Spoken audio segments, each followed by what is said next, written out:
Arif Rahman lahir di sebuah desa kecil yang dikelilingi sawah, sungai jernih, dan perbukitan yang seolah berdiri sebagai pagar alami. Desa itu bernama Desa Karangjati, sebuah desa yang jauh dari hiruk-pikuk kota.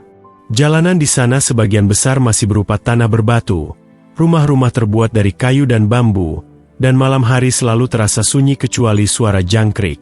Sejak kecil, Arif tumbuh dalam keluarga sederhana.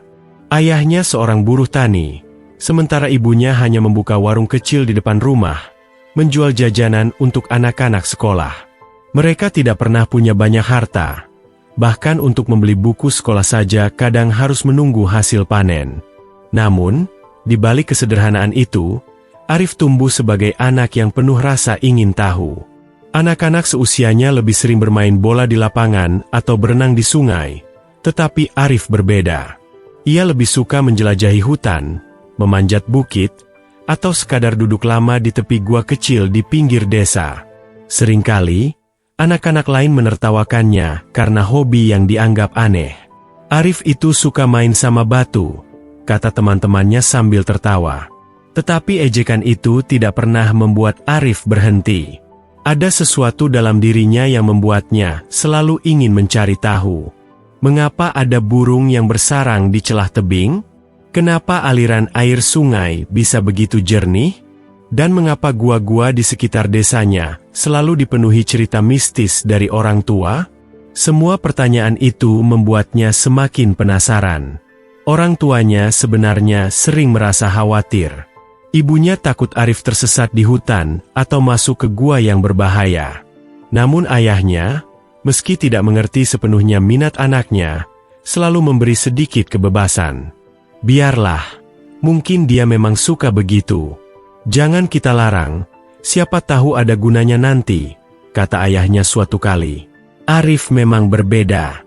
Ia tidak terlalu menonjol di sekolah. Nilai pelajarannya biasa saja, bahkan kadang dianggap malas oleh gurunya karena sering melamun di kelas. Tetapi teman-temannya tahu, kalau ada pelajaran tentang sejarah atau cerita rakyat, mata Arif akan berbinar. Ia bisa mendengarkan dengan saksama berjam-jam, bahkan mengajukan pertanyaan yang membuat gurunya bingung. Kegemarannya pada gua dimulai sejak ia berusia 10 tahun. Waktu itu, ia ikut ayahnya mencari kayu bakar di hutan. Di tengah perjalanan, mereka menemukan sebuah gua kecil yang nyaris tertutup semak belukar. Ayahnya hanya melewati begitu saja, tapi Arif berhenti, menatap pintu gelap itu lama sekali. Sejak hari itu, ia mulai sering datang sendirian ke sana. Bagi anak-anak desa lain, gua adalah tempat yang menakutkan. Mereka sering diingatkan oleh orang tua, jangan main ke gua, nanti diculik makhluk halus. Tetapi bagi Arif, gua justru seperti tempat rahasia yang memanggilnya.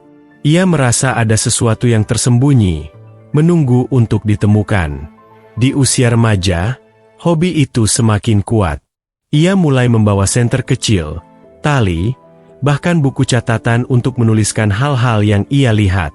Setiap kali menemukan gua baru, ia akan menggambar bentuk mulut gua, menulis kedalamannya, dan mencatat bau udara di dalamnya. Kadang ia juga membawa batu atau serpihan tanah yang menurutnya unik. Namun, bagi warga desa, kebiasaan Arif ini membuatnya terlihat aneh. Anak itu kerjanya cuma masuk gua, kapan mau jadi orang? Begitu komentar seorang tetangga. Ada juga yang menyindir ibunya. Hati-hati, Bu. Anakmu bisa kerasukan kalau kebanyakan masuk gua. Ibunya hanya bisa tersenyum kecut. Meski dalam hati ia sering cemas. Walaupun begitu, Arif tidak pernah peduli dengan omongan orang. Baginya, menjelajah gua adalah dunia yang membuatnya merasa hidup. Ia tidak butuh alasan. Ia hanya tahu, setiap kali masuk gua, ia merasa ada hal besar yang menunggunya di dalam kegelapan itu. Di sekolah menengah, rasa ingin tahunya semakin berkembang. Ia mulai membaca buku-buku tentang sejarah, arkeologi, dan geologi dari perpustakaan sekolah yang seadanya. Ketika tidak ada buku, ia akan bertanya pada guru, meskipun sering dijawab singkat. Ia juga suka mendengarkan cerita orang tua desa tentang gua-gua yang dianggap angker. Setiap cerita itu disimpannya dalam ingatan, seolah menjadi peta rahasia yang kelak akan ia telusuri. Suatu sore, setelah pulang dari sekolah, Arif duduk di beranda rumah bersama kakeknya. Kakeknya adalah sosok yang disegani di desa karena pengetahuannya tentang cerita-cerita lama. Arif sering meminta kakeknya bercerita. "Kek, apa benar di pegunungan sana ada gua yang tidak boleh dimasuki?" tanyanya. Kakeknya terdiam sejenak, lalu tersenyum samar. "Ah, itu cerita lama. Tapi memang ada gua di sana. Orang-orang menyebutnya gua terkutuk." Kalimat itu membuat mata Arif berbinar. Ia tidak lagi mendengar suara ayam berkokok atau desau angin sore. Yang ia dengar hanya satu kata yang terngiang-ngiang di kepalanya. Gua terkutuk. Sejak percakapan itu, pikirannya terus dipenuhi rasa penasaran. Apa yang membuat gua itu terkutuk? Mengapa orang-orang melarang mendekatinya? Dan benarkah tidak ada seorang pun yang pernah berani masuk? Semua pertanyaan itu seperti api yang membakar rasa ingin tahunya. Tetapi bagi warga desa lain, cerita gua terkutuk hanyalah legenda yang diwariskan turun-temurun. Mereka percaya gua itu dihuni roh jahat. Bahkan ada yang bilang, siapapun yang masuk tidak akan pernah kembali. Karena itu, tidak ada seorang pun yang berani mendekat. Arif berbeda. Semakin orang melarang, semakin kuat keinginannya untuk tahu. Baginya, larangan itu justru seperti tantangan. Kalau tidak ada yang pernah masuk, bagaimana bisa mereka tahu isinya? Pikirnya. Hari-hari berikutnya, ia semakin sering memandangi pegunungan dari kejauhan. Pegunungan itu menjulang kokoh di sebelah timur desa, ditutupi kabut tipis setiap pagi. Ia merasa seolah-olah gunung itu sedang memanggilnya. Sejak saat itu, hidup Arif tidak lagi sama. Ia bukan lagi sekadar pemuda desa yang suka masuk gua. Ia merasa ada sebuah panggilan besar yang menunggu untuk dijawab. Ia tidak tahu apa yang akan ditemuinya kelak. Tetapi satu hal pasti, ia tidak akan berhenti sebelum menemukan rahasia gua yang diceritakan kakeknya. Sejak malam ketika kakeknya bercerita tentang gua terkutuk di pegunungan, pikiran Arif tidak pernah benar-benar tenang. Bayangan tentang gua itu selalu datang, bahkan saat ia sedang membantu ayahnya di sawah, atau ketika ia duduk di kelas mendengarkan guru. Setiap kali menatap ke arah timur, tempat pegunungan berdiri anggun diliputi kabut, ia merasa seolah ada sesuatu yang berbisik di dalam hatinya, sebuah panggilan yang tidak bisa ia abaikan. Ia tahu cerita itu hanya dianggap dongeng oleh orang-orang desa, tetapi bagi Arif, cerita itu nyata. Ia sering duduk lama di pinggir sawah setelah selesai bekerja, memandangi garis pegunungan yang tampak samar. Ada kalanya awan menutupi puncaknya, ada kalanya matahari sore membuatnya terlihat berkilau. Bagi orang lain, pemandangan itu hanyalah bagian dari alam yang biasa. Namun bagi Arif, gunung itu seolah sedang menyimpan rahasia besar. Setiap kali menatapnya, rasa penasarannya semakin menjadi-jadi. Ibunya beberapa kali mengingatkan, "Jangan kau pikirkan cerita lama itu, Rif. Itu hanya menambah takut saja." Tetapi Arif hanya mengangguk tanpa benar-benar mendengarkan. Di dalam hatinya ia yakin gua itu memang ada, dan ia merasa harus menemukannya. Kakeknya, meski jarang keluar rumah karena usia, kadang menambahkan potongan cerita baru. Pernah suatu sore, kakeknya berkata bahwa dahulu ada sekelompok pemuda dari desa tetangga yang mencoba mencari gua itu, tetapi mereka kembali dengan wajah pucat. Mereka mengaku mendengar suara aneh, seperti desir angin bercampur bisikan dari dalam kegelapan.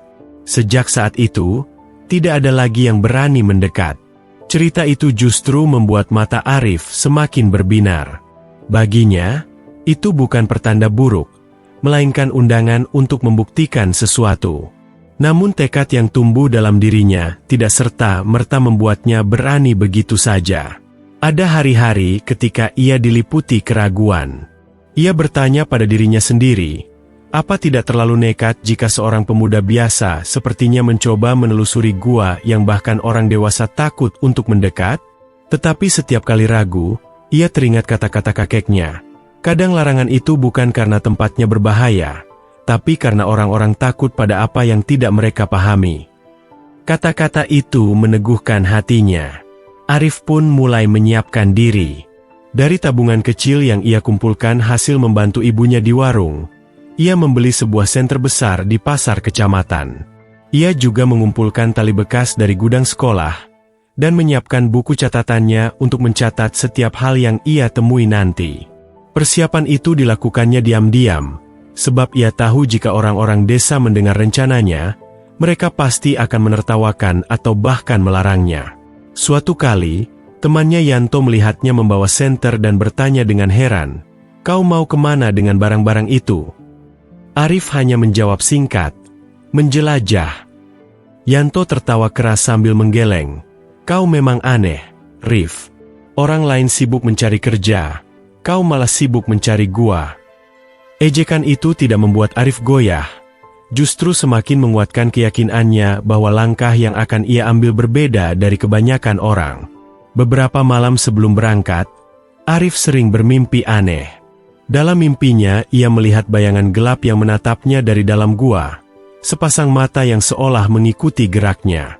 Ia terbangun dengan keringat dingin, namun anehnya bukannya takut, ia malah semakin yakin. Baginya, mimpi itu adalah pertanda bahwa gua itu memang menunggunya. Pada suatu malam yang tenang, ia kembali berbincang dengan kakeknya. Dengan hati-hati ia bertanya, "Kalau ada gua yang dilarang dimasuki, apakah salah jika aku ingin tahu apa yang ada di dalamnya?" Kakeknya menatapnya lama sebelum menjawab, "Bukan salah, Nak, tapi butuh keberanian. Ingatlah, yang paling berat bukan melawan bahaya di luar, melainkan melawan rasa takut di dalam diri sendiri." Kata-kata itu langsung menancap dalam benak Arif. Malam itu ia bertekad bulat. Apapun risikonya, ia akan pergi. Hari keberangkatan pun tiba. Pagi itu cerah, langit biru tanpa awan. Arif berangkat dengan bekal seadanya. Sebotol air minum, sepotong roti yang diberikan ibunya, senter, tali, dan buku catatan. Ia tidak menceritakan rencananya kepada siapapun selain kakeknya. Sebelum pergi, ia berpamitan dengan singkat, "Kek, doakan aku." Kakeknya hanya mengangguk, memberikan tatapan penuh arti yang seakan berkata lebih banyak daripada kalimat panjang. Perjalanannya menuju pegunungan tidaklah mudah. Ia melewati sawah, menyeberangi sungai kecil, dan berjalan di jalan setapak yang hampir tertutup semak. Udara semakin sejuk ketika ia sampai di kaki pegunungan. Suara burung hutan menggema di antara pepohonan. Meskipun tubuhnya lelah, semangatnya tidak pernah surut. Ia merasa semakin dekat dengan sesuatu yang selama ini hanya ada dalam bayangannya. Namun perjalanan menanjak di pegunungan benar-benar menguji fisiknya. Batu-batu licin membuat langkahnya sering tergelincir. Semak berduri menggores kakinya, dan jalur menanjak membuat napasnya terengah-engah. Saat sore menjelang, tubuhnya terasa sangat letih. Ia sempat duduk di atas batu besar, menatap langit yang memerah. Dalam hati ia bertanya, apa aku terlalu bodoh memaksakan diri mencari sesuatu yang bahkan belum tentu ada?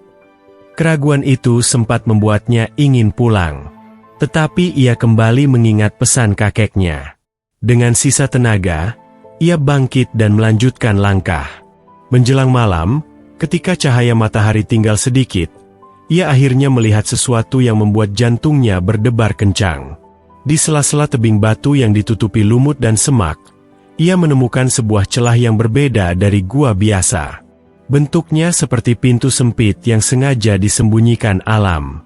Udara yang keluar dari celah itu terasa dingin, bahkan lebih dingin daripada udara pegunungan di sekitarnya. Ia merasakan hawa aneh yang membuat bulu kuduknya merinding. Arif membersihkan semak yang menutupi mulut celah itu, lalu menempelkan telinganya. Entah ia berhalusinasi atau tidak, tetapi dari dalam terdengar suara samar, seperti bisikan yang terhanyut oleh angin. Ia menelan ludah, Lalu menuliskan dengan tergesa-gesa di buku catatannya. Lokasi ditemukan. Celah Gua Timur. Udara dingin, suara samar terdengar. Namun malam semakin pekat, dan Arif sadar ia tidak bisa langsung masuk. Tubuhnya terlalu lelah, dan ia butuh tenaga penuh untuk menjelajah lebih jauh. Ia pun memutuskan tidur di bawah pohon besar tak jauh dari celah gua, beralaskan tanah dan hanya berbekal jaket tipis. Malam itu ia gelisah. Angin gunung berhembus kencang, dedaunan bergemerisik, dan setiap suara kecil membuatnya terjaga.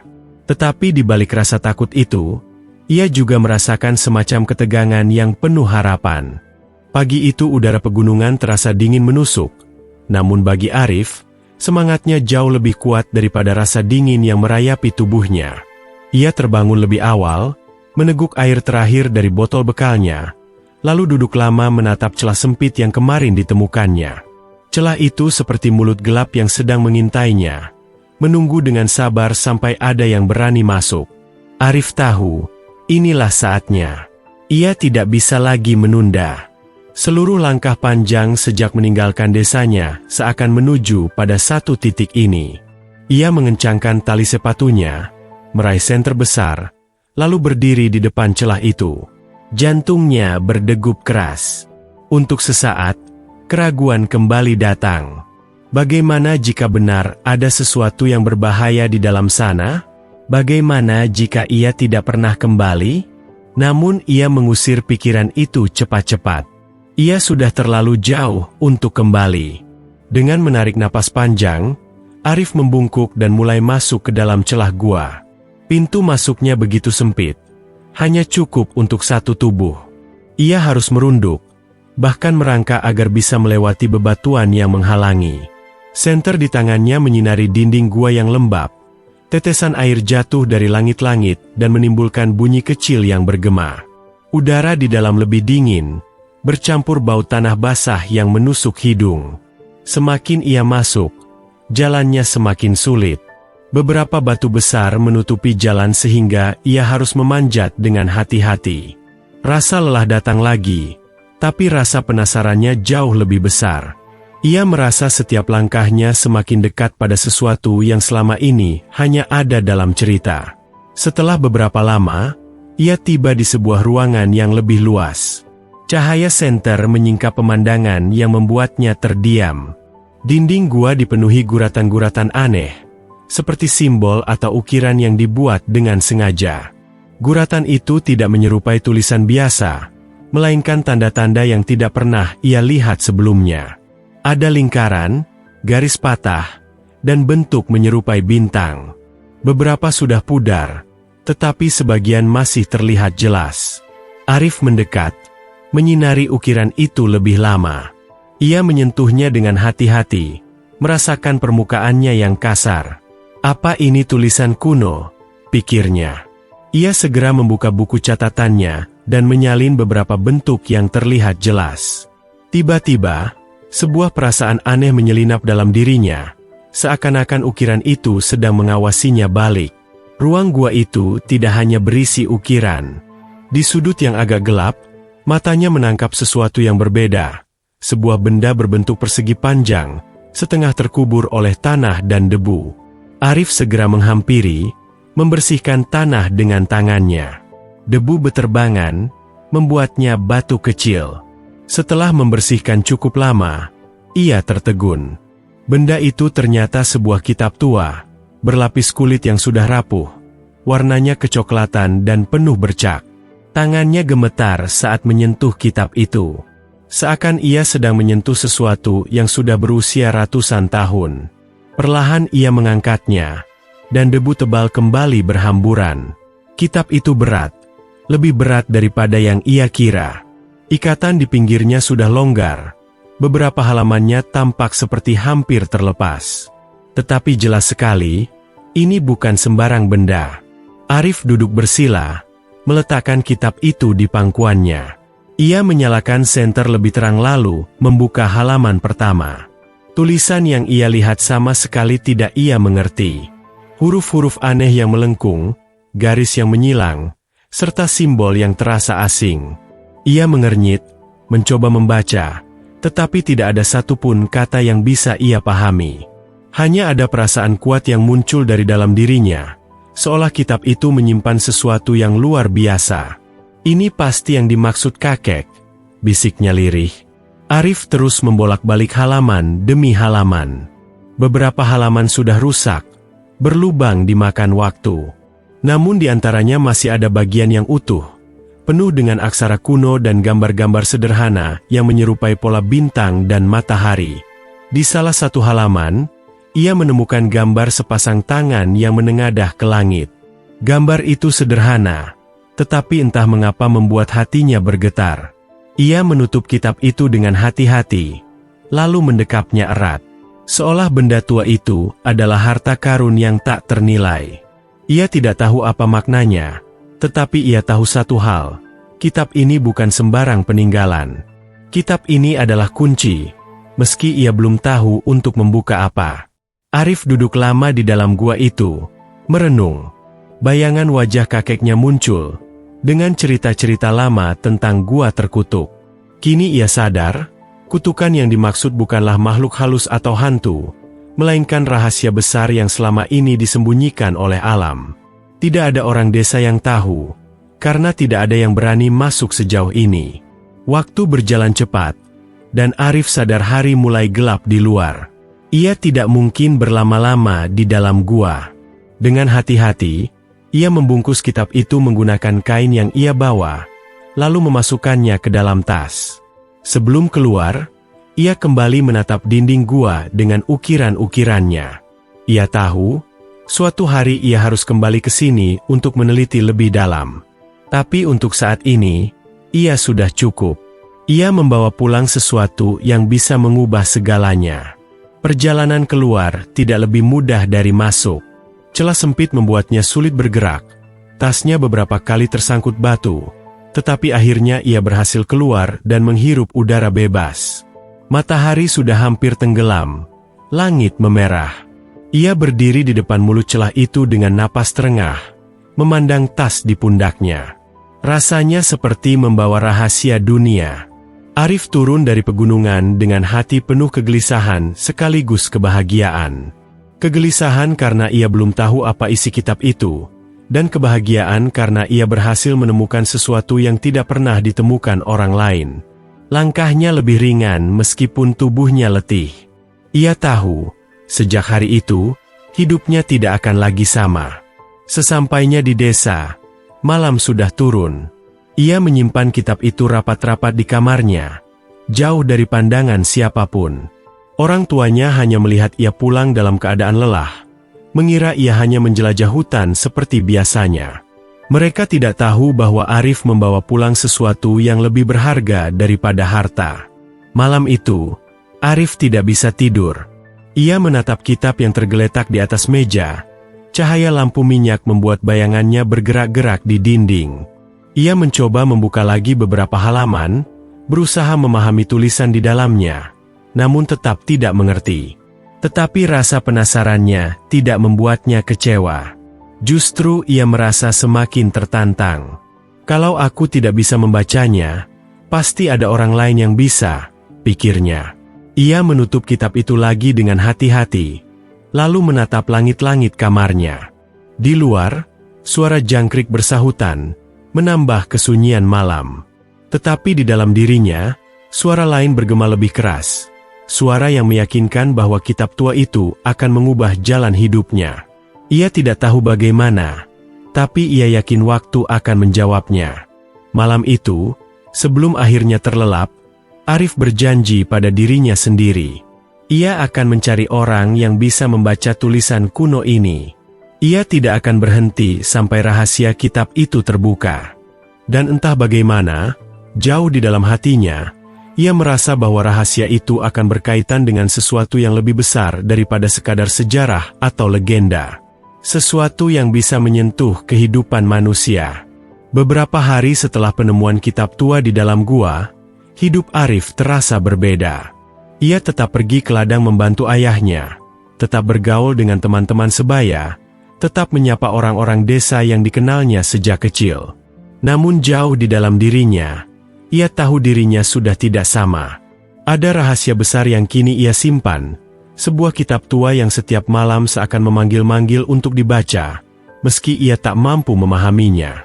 Setiap malam, setelah orang tuanya tidur, ia menyalakan lampu minyak kecil di kamar, lalu membuka lembar demi lembar kitab itu. Huruf-huruf aneh dengan lengkungan dan garis yang rumit memenuhi setiap halaman. Kadang disertai gambar matahari, bintang, atau tangan yang menengadah. Ia menatapnya lama, mencoba menebak makna di balik setiap simbol.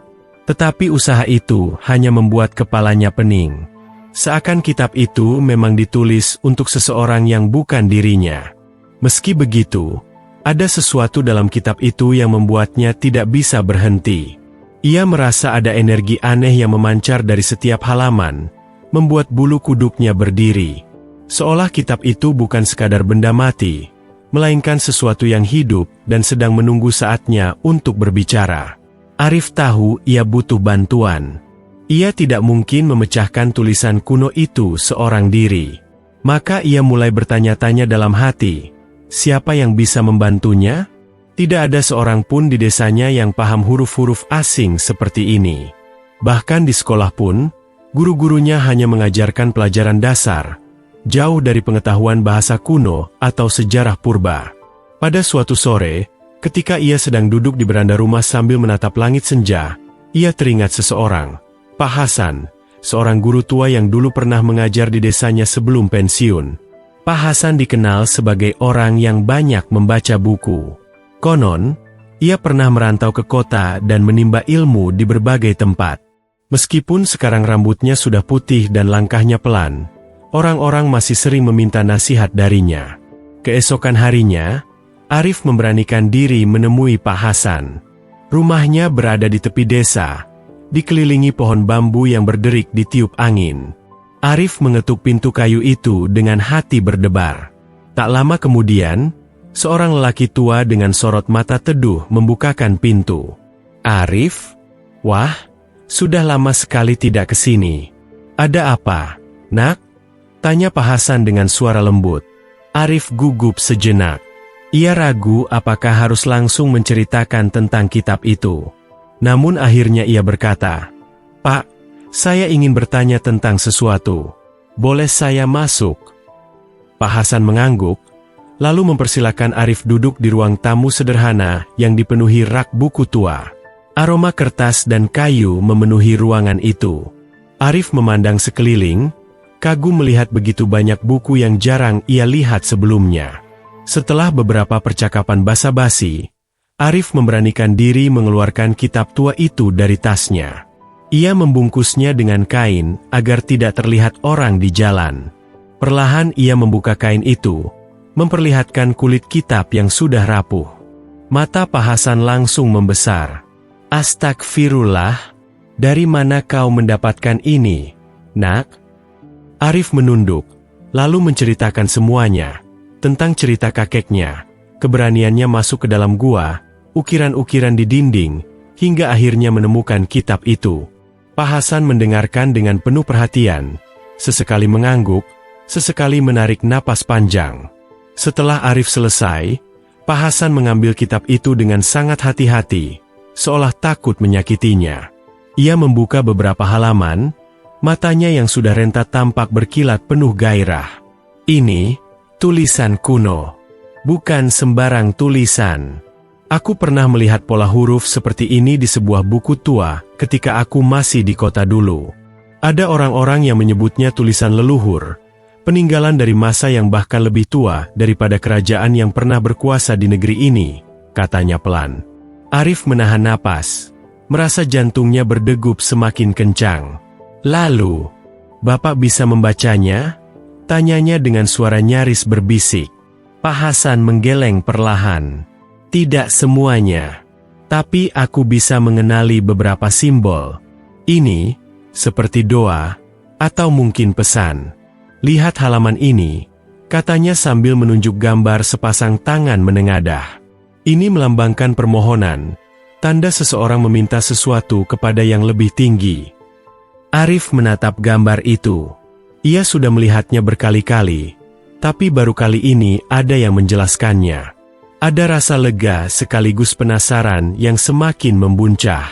Pak Hasan melanjutkan, kitab ini sepertinya menyimpan ajaran atau rahasia yang dahulu dijaga ketat oleh orang-orang yang menulisnya. Tidak sembarang orang bisa menemukannya, apalagi membawanya keluar dari persembunyian. Kau tahu artinya apa? Nah, bisa jadi kau memang dipilih untuk menemukannya. Kata-kata itu membuat Arif terdiam lama. Dipilih? Ia tidak pernah merasa istimewa. Ia hanya anak desa yang suka bertualang. Tetapi ketika mendengar ucapan Pak Hasan, hatinya bergetar. Pak, kalau kitab ini benar-benar penting, apa yang harus saya lakukan? Tanyanya akhirnya. Pak Hasan menutup kitab itu perlahan, lalu menatap Arif dalam-dalam. Jangan sembarangan menunjukkan kitab ini pada orang lain. Dunia di luar sana penuh dengan orang yang haus kekuasaan. Jika mereka tahu kau memiliki sesuatu seperti ini, kau bisa dalam bahaya. Untuk saat ini, simpan baik-baik, dan biarkan aku membantu mempelajarinya sedikit demi sedikit. Arif mengangguk mantap. Ia merasa lega menemukan seseorang yang bisa dipercaya. Namun dalam hatinya, ia juga tahu, perjalanan ini baru saja dimulai. Hari-hari berikutnya, Arif sering datang ke rumah Pak Hasan. Mereka duduk berdua, membuka kitab itu, mencoba membaca dan menafsirkan setiap halaman. Pak Hasan mencatat huruf-huruf yang ia kenali, menerjemahkan secuil demi secuil. Kadang mereka hanya bisa menebak, kadang menemukan arti yang jelas. Suatu sore, setelah berjam-jam mempelajari kitab, Pak Hasan tiba-tiba terdiam lama di depan sebuah halaman. Arif memperhatikan wajahnya yang tampak serius, bahkan sedikit cemas. Ada apa, Pak? Tanya Arif. Pak Hasan menelan ludah. Halaman ini berbeda. Lihatlah, ada simbol matahari dan bulan berdampingan. Di bawahnya tertulis kalimat yang kira-kira berarti begini. Akan datang masa ketika terang dan gelap bersatu, dan rahasia ini akan terungkap bagi yang terpilih. Arif tertegun. Kata-kata itu terasa seperti nubuat. Seakan kitab itu bukan hanya mencatat masa lalu, melainkan juga berbicara tentang masa depan. Malam itu, Arif pulang dengan kepala penuh pertanyaan. Apa maksud dari nubuat itu? Apa hubungannya dengan dirinya? Mengapa ia yang menemukan kitab ini, bukan orang lain? Di kamarnya, ia kembali membuka kitab itu sendiri. Ia menatap huruf-huruf asing itu sambil mengingat penjelasan Pak Hasan. Tiba-tiba ia merasa seolah kitab itu sedang berbicara kepadanya, meski tanpa suara. Ada perasaan kuat yang merayap di dadanya, perasaan bahwa ia akan segera memasuki jalan hidup yang tak pernah ia bayangkan sebelumnya. Hari-hari Arif terasa semakin berbeda sejak ia membawa kitab itu ke rumah Pak Hasan. Siang hari ia masih membantu ayahnya di sawah, mengikat batang padi, dan bercengkerama dengan teman-temannya. Namun begitu malam tiba, ia kembali pada dunia yang lebih sunyi, duduk di bawah cahaya lampu minyak sambil menatap tulisan-tulisan asing yang semakin hari terasa semakin akrab. Meski ia belum benar-benar memahami semuanya, ia merasakan semacam ikatan yang tumbuh di antara dirinya dan kitab itu. Namun, semakin ia dekat dengan kitab tersebut, semakin pula ia merasa ada sesuatu yang aneh terjadi di sekitarnya. Pernah suatu malam, saat ia berjalan pulang dari rumah Pak Hasan, ia merasa ada seseorang yang mengikutinya. Bayangan hitam bergerak di antara pepohonan bambu. Langkah kaki samar terdengar di tanah yang basah. Ketika ia berhenti, suara itu menghilang. Ketika ia berjalan lagi, suara itu kembali terdengar. Jantungnya berdegup kencang, dan entah kenapa ia merasa ancaman itu ada hubungannya dengan kitab yang kini ia bawa-bawa. Keesokan harinya, ia menceritakan hal itu pada Pak Hasan. Lelaki tua itu terdiam lama sebelum akhirnya berkata, "Aku sudah menduga akan ada yang tertarik pada kitab ini. Nak, kitab ini bukan hanya benda kuno.